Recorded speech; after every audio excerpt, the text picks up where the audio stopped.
me, and they'd have me sign them, and they, I'd get emails from people, but in the same token, it was just like, are you serious? Do you have nothing better to do with your time than to actually watch porn and follow up and figure out who the person is, and scene number 3 with the long brown hair, go on the internet, Google me, find pictures, find my website, join my website, look at my pictures, read my bio. Seriously. Wow.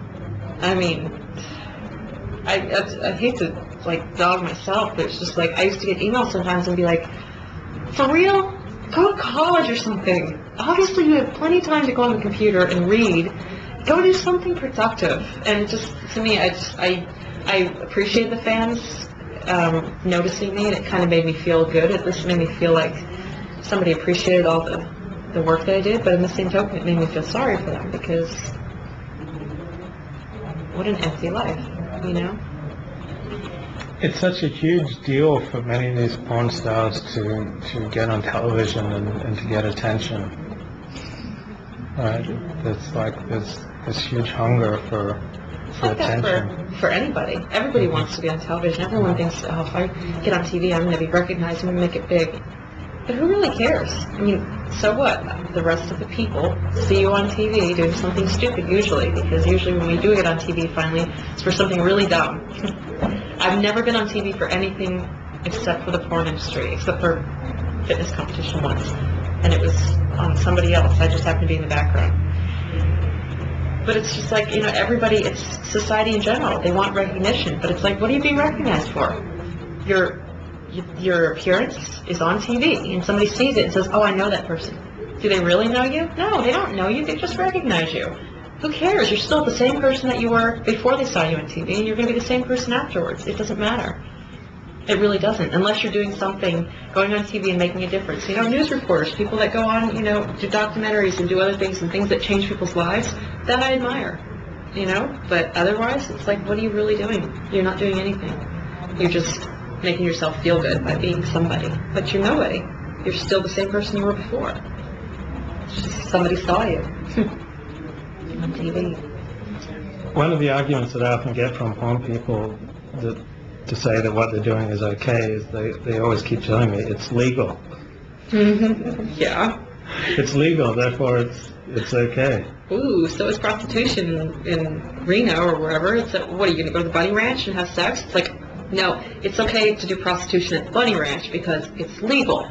If I'm going to go to Prague or wherever and be a prostitute, it's okay because the law says it's still sex, it's still being a prostitute, it's legal in the law's eyes, but is it moral? It's still immoral. I mean, it's like people are like, well, I do porn, but I don't escort, because escorting is just wrong. What's the difference? The difference is one person is paying you to spend time with you and have sex with you. I'm not saying it's right, but I'm just saying the only difference is one person's paying you to be intimate with you, and on the other, you're getting paid by a company, and they're showing it to millions of viewers, and millions of viewers are watching you have sex with somebody. So one doesn't really outweigh the other, and it's just a different act of the same thing. It's still the same sin. It's just... Yeah, I've often said that porn stars are prostitutes without shame. Yeah, we really are. I mean, we justify it by saying, well, we're all tested. We're like family. We work with the same people and stuff, and I understand that, and it's you get comfortable, and you get comfortable with the people, and it's like you go on set, and everybody, and you work with the same people over and over. I mean, the last year I was in the business, I only worked with my boyfriend, and it was my justification at that time for me was, well, I'm only working with him. Well, he didn't only work with me, he worked with hundreds of other women, because the guys have to work with everybody, because you can't just work with one person and actually make a living.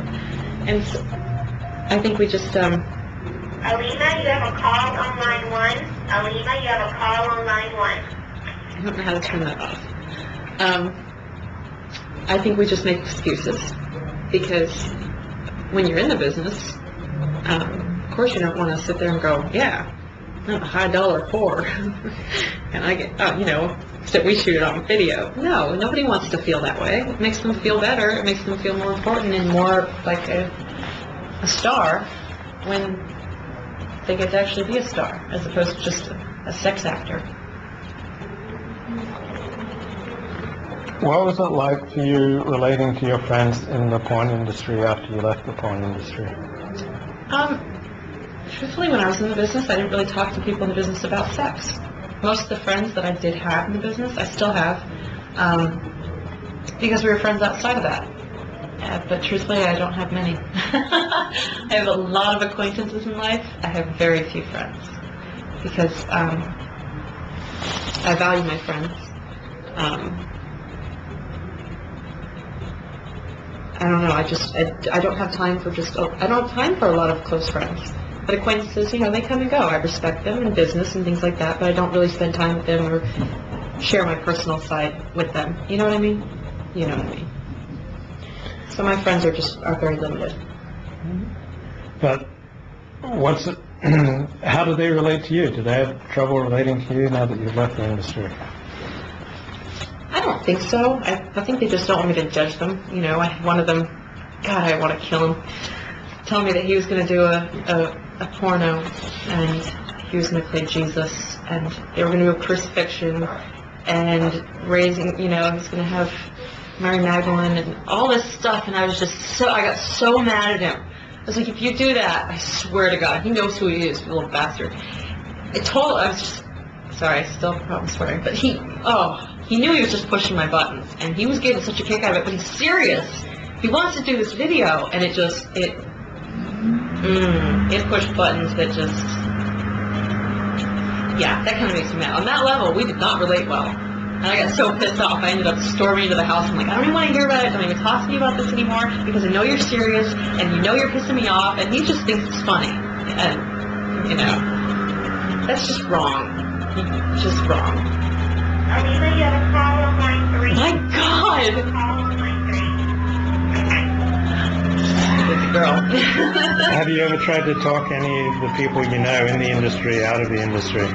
No. Because truthfully, most of the people in the industry that I know, they know what they're doing, and they need to realize that it's wrong for themselves. I can tell them all day, well, you're going to go to hell, and God says this, and they don't care they don't care. They've been through this, they've heard it all. But truthfully, it's something that they have to go through themselves. They have to come to terms with themselves. They have to realize it's something that they want to get out of, and they're going to do it. I mean, if they ask me for my opinion, absolutely, they're getting it. But who am I to shove anything down anyone's throat? I mean, I was there in the same place, and there was a point in my career where if someone had come to me and been like, well, you should get out of business for this reason, I would have been like, you know what? Yeah, I have Bible at home, and I absolutely know it cover to cover. However, in my life right now, this is where I am, and when I'm ready to walk away from this, I'm going to do it. But you have to let me make that decision. And most people, you can't just force them because they resent you for it. They're like, what, are you judging me? All of a sudden all this condemnation, you're going to come down on me like you're better than me? No. It's their life, and ultimately they make their decisions, and they have to deal with the consequences, so. Either while you were in the industry or after you left the industry, have you ever had people treat you, I don't know a nice way to say this, but as, yeah, or as though you're dirt for doing something dirty? Have you had that? No. Most people, they get to know me first, and then they'll be like, oh, by the way. And most people just look at me and go, what? Could never, ever imagine you in that business. I can't even imagine you doing something like that. It's so not you. And they're right, it's not me. But then it wasn't me. And some of them are like, can I get a copy of something? Will you give me a video? My female clients, can I get a copy of a video? No, you cannot.